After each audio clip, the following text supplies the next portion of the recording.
Hi divas. I'm Maya. I'm the Renaissance heroine and I'm here to help you grow. Marriage is not an escape. I've been noticing something with my friends lately. There's belief around them. Okay, marriage is going to be what saves them. Marriage is going to save them and they're going to be able to escape their current life and go into marriage and then become their own person, an adult. That the marriage itself is going to be what is allowing them to take them to the next level. Brace yourselves. As you know, if you've watched my videos before, I'm not averse to firing shots on all sides, okay? We fire shots to the right, we fire shots to the left. I will just say the truth, because that's what this channel is about, telling the truth, not about trying to align with a political ideology. Friends, I have friends on both sides too. Ooh, I'm scared. You know what? It happens on both sides. I could never be friends with those kinds of people. Okay, well, we're all people. We're all people just trying to do our best. In fact, I'm going to criticize both sides. I can be friends with both sides and criticize both sides. Who'd have thought? Today, we're not attacking marriage. We're attacking the idea that marriage is some kind of escape for people. Like, once you get married, everything will just fall into place and you'll be taken care of and you'll be free and you won't have to worry about anything. And that's not true. Marriage is just, it's not an escape if you're not already free, okay? Marriage doesn't make you free. It just gives you a different kind of cage if you're not already free in yourself. I have a friend. Love her to death. She's 21 years old. She still lives at home with her family. And she wants to get married so bad. And I love her. I love her so much. If you're watching this, this is no hate to you. I love you. I love you deeply. And I care for you. But this friend wants to get married. Her boyfriend's not ready. He's like, it's going to be a couple years. He got to sort himself out. He is shit. He's got to sort out. And this, I can tell, frustrates her. Even though she understands, she's a good woman. She's an understanding woman. She understands why they can't get married right now. I see her frustration. And she loves her boyfriend. And her boyfriend loves her. Like, they're going to get married. But the reason she wants it to happen so quickly is because she wants to get out of her house. She lives with her family still. And she feels like she can't move on to the next level of adulthood until they're married. And so the other day she asked me, she was like, do you ever feel pressure to leave your house? Because I still live at home. I live with my mom. But I'm like, no. And the reason being is because I'm not stuck here. I know that I could leave at any time. In fact, I have. This girl has never left home. She's 21. She didn't go to college. She's only ever lived at home. Me, went to school for 3 years, lived in London for a semester, traveled the world by myself, lived in Peru for a month. I lived in a different city away from my family and friends for 6 months working there. And I chose to come back here because I like it here. My mom's low-key the best roommate I've ever had. And we have now an adult relationship in which it is more like roommate type beat rather than her child. You know, I don't feel stifled here. There's a difference. There's a difference between me, who's left home, who chose to come back because I like it here, knowing I could leave again at any time. I don't feel like I can't go until someone takes me away. Staying isn't the same thing as being stuck, and leaving isn't the same thing as being free. So this was my own wake-up call, okay? Because I used to think like her. I thought, when I get married, I'll be free. And then got into a relationship that was actually becoming very real very quickly. And he asked me really early on, he was like, would you move? Would you move away from your family into the middle of nowhere, out by the beach? And would you come build a life with me somewhere very remote from everything? For a moment, I was like, this is it. This is my escape. This is how I get out of my family's house and I become a real adult. Then I actually locked in and I was picturing that life. And I was like, okay, middle of nowhere, no friends, no family, no independence, really. I would only have him, and no real opportunities of my own out where he was wanting us to live. I would not have had my life. It would have been a shared life, And that's also part of the marriage thing, is like there's compromise of coming together and choosing to live that life together. I didn't think it was really a choice at that point. It felt more like I was just trying to escape my current life. And then when I really thought about it, I was like, oh, this wouldn't really be an escape. I would just be trapped in a different way. It wasn't freedom. I was just dependent on him now instead of my family home. It would look more adult on paper, like to the outside on social media. People see it and go like, oh, she's married, like she's on her way, but I was still just as dependent, just as immature as I would have been living at home. Just now I'm just dependent on somebody else. I'm like trading. We're like trading dependency. The truth about what I've seen about marriage is marriage doesn't remove your problems. It just replaces them. It adds a new dynamic and responsibilities and pressures. And so you're not escaping your life. You can't escape your life. That's something I talk about in yoga a lot, is like wherever you go, there you are. Your problems, you take them with you. When you move, when you travel, wherever you go, there you are. And that's the only constant. You're just now entering a partnership. And partnerships require another level of work, but you can't escape yourself even in a partnership. Another one of my good friends really said something that stuck with me recently. She said, if you marry for money, you'll pay for every cent of it. Yeah, like nobody gives anything for free. As much as we want to believe in, like, that's a very like Christian belief of like men are supposed to like give up everything for their wife, like they're supposed to give freely, like Jesus did. But we're humans, and humans are not selfless inherently. That's why it's like very hard work to be selfless.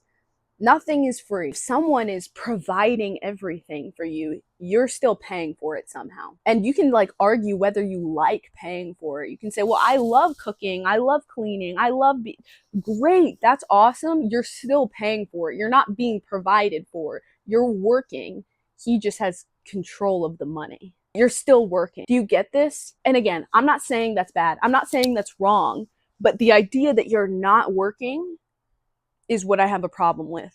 Or the idea that he's gonna like swoop in and take away all your problems, just not true. You cannot escape your life by entering into a marriage. You are just going into a different kind of box. You're paying with your time, your autonomy, and your freedom. Your choices no longer become yours, they become ours. Again, not saying it's bad, just saying that that's the reality. That it's not, there's no one to come save you. No one is going to save you. People can hardly save themselves. That's a savior complex, because there's this deep desire that we all have to be saved. Oh my God, how easy, how nice would that be if someone came in and just took the weight off of your shoulder, fixed everything, made your life easier, just took all of that pressure off. Nobody is coming to save you. And if someone's offering to save you, there's usually a cost attached to it. And you can think of yourself like, no, I'm the outlier, I'm different. You see like those on social media. Most of you are not. Most of us are not. We're not the outliers. We're not going to be saved by a Prince Charming. People are with each other because it fulfills a need for them. You fulfill a need for them, and they fulfill a need for you. And it can be reciprocal, and it can be beautiful, and that's awesome. But to pretend that there is no cost attached, bullshit. And for a while, I was taking in all kinds of crazy content that was saying like, this is what they want, this is what men want, this is what women want. I can't do it anymore. I can't do that. I can't imagine living a life where I had to constantly pretend to be someone else, or even like constantly work at becoming someone else. I don't know. Some people think that's fine. Maybe some people like that. They want to like please somebody, and that's how you lose yourself. Like 20 years down the line, they're like, I don't know who I am anymore. I don't have hobbies. I don't have friends. I don't have a life outside of this house. And you've seen it. You know somebody like that. You probably know multiple women usually like that. And I think that comes from somebody going, well, I'm going to save you. And then when someone saves you, you feel like you owe them something. You are indebted to them because they saved you. I don't want that.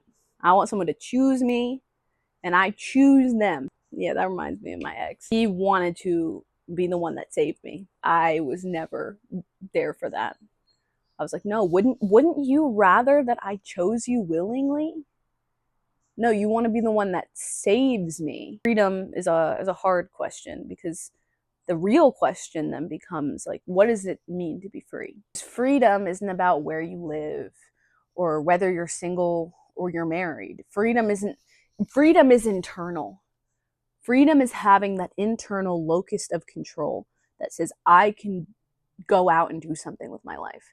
This friend, it made me sad. The other day, she was like, I've always wanted to live in Italy for a time, but now that I'm in a committed relationship, I would just never do that. And I get it. I get why she wouldn't want to, but that just that hurts me in a way, because freedom is knowing that you can leave if you need to, that you can support yourself if you have to, and that you can make your own choices. You are not dependent on someone else for your identity. A lot of people make their relationship their entire identity, and those people are really boring. So boring to be around. Yeah, like a couple weeks ago, like I was hanging out with a group of friends, and they would not shut up about their boyfriends, about their husband. And I was like, I'm gonna lose my mind. Can we talk about anything else? Anything interesting? And I could tell, like this one girl, she's 20, she's married. She's already gone. Because, and it's not, she never had a sense of self to begin with. She didn't know who she was, and now that she's in this relationship, she can't find who she is. Because her entire identity is now wrapped up in being a wife and a mom. And for a while I thought maybe I could do that. That maybe that would just be enough. It was kind of like the hero's journey, you know? I was avoiding the call. I was avoiding the call to do something else. I was like, you know what? I actually would be fine just being a wife and mother. I don't have to do anything else. Take all the pressure off. I don't want to do it. I don't want the stress. Take it away. Save me. And then I come to a realization that that's just not what the cards are for me. There is more that I have to do. With that comes a big acceptance of, if there's more I have to do, then I have to do it. No one else is going to do it for me. No one else is going to save me from it. I have to take the call and go toward it. It's uncomfortable knowing that it's all on you. It reminds me of monologue from Fleabag. Let me pull it up. I want someone to tell me what to wear in the morning. No. I want someone to tell me what to wear every morning. I want someone to tell me what to eat, what to like, what to hate, what to rage about, what to listen to, what band to like, what to buy tickets for, what to joke about, what not to joke about. I want someone to tell me what to believe in, who to vote for, and who to love, and how to tell them. I think I just want someone to tell me how to live my life, Father, because so far I think I've been getting it wrong. And I know that's why people want someone like you in their lives, because you just tell them how to do it. You just tell them what to do and what they'll get out of it at the end. Even though I don't believe your bullshit, I know that scientifically nothing I do makes any difference in the end anyway. I'm still scared. Why am I still scared? So just tell me what to do. Just fucking tell me what to do, Father. Yeah, she's talking to her priest here. And we all want that. We all live in that delusion of somebody's gonna come save us. Tell us what to do, tell us how to live. But it's not an escape. It's just a cage. It's just a different cage. And it's one you'll try to break out of in a different way as well. And sometimes you have to learn that. Sometimes you have to learn by being in the cage that you don't want to be in the cage. And I respect that. And I understand that people are on their own journeys. But the uncomfortable truth is that it is all on you. Your life is your own.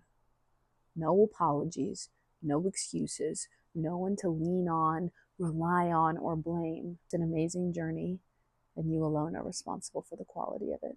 So, if you want to get married, do it. Do it because you love someone and you want that partnership.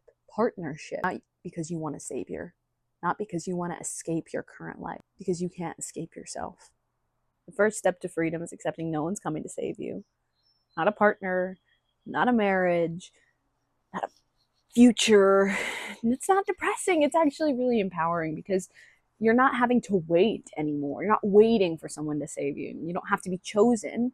You don't have to even escape. You can build the life that feels like freedom. You can build your own life right where you are. That's the video.